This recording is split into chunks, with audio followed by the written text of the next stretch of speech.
how was the race? Thank you so much. Yeah, that was amazing in every way. It was so overwhelming at the end. Like, just the crowds is like nothing I can ever even imagine anywhere else.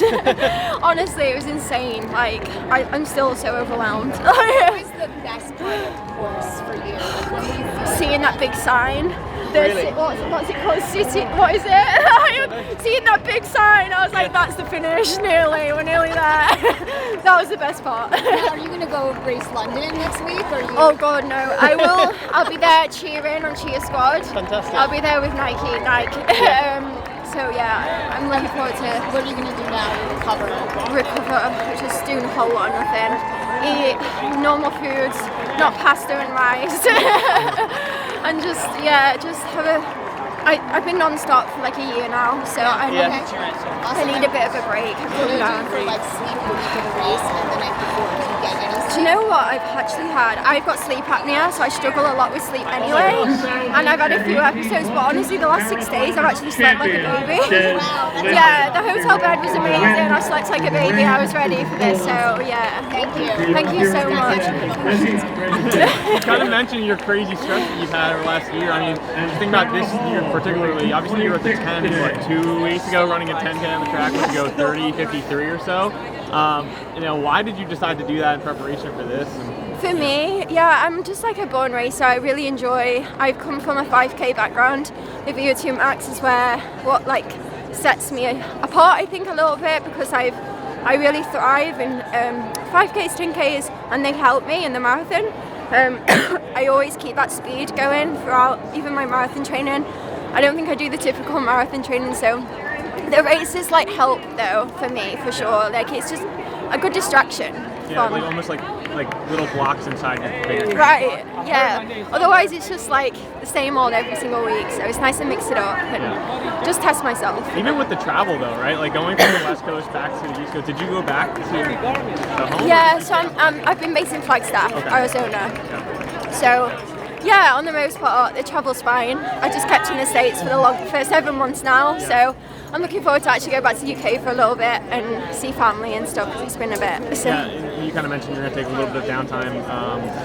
God, it's hard to think ahead after like a race like this, but what's next for you? Yeah, I do definitely want to dabble more on the track, just while I can. I can't do track forever, so I do want to try and see where I shape up on the 5K, the 10K, and world half, hopefully things like that. See where I go, where it takes me in terms of world champs. But yeah, I'll have to make a decision after the track campaign. Yeah. A little bit more about today's race. You look like you're running pretty smart. You're packed in the pack. At least the first half, you were kind of broke apart. But did you feel like there was a little bit of wind out there, and is that why you're kind of tucked in? Or? Definitely some wind, but not. No, the pack helped so much. I was so glad that I was just in this pack for so long. It massively helped. When I saw the first pack though, I was like, oh wow, I blinked and they were gone. And I was like, are we going to try and reel them in? But then I looked at the half marathon split, and I think he was 69 something. So I was like, okay, we are moving. Yeah. Were you, now then, we couldn't really see on the cams, but were you positioned with the Americans after that point? Or? Yeah, so the only American I saw next to me was Annie Frisbee.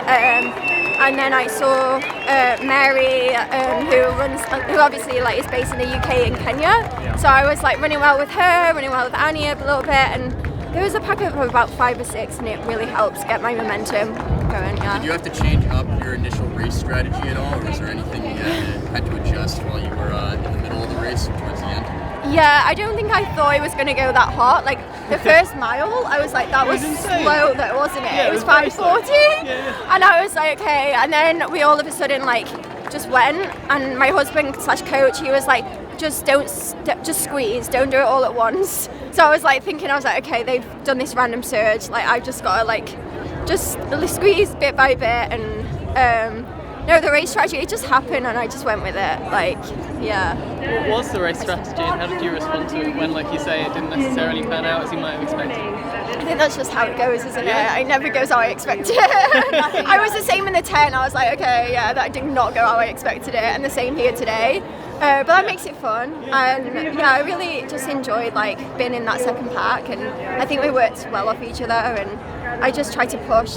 I think I didn't squeeze at the end. I really just went for it and pushed, and then I realised that I got like myself away from the pack. But I only had, at that point I was like 4 miles to go. I can do that. Yeah. 4 miles. How much? Sorry. Sorry. I was just going to ask, how much did it help your confidence? Obviously, you talk about the 10, that was great. You talk about the New York City half only a couple of weeks ago as well.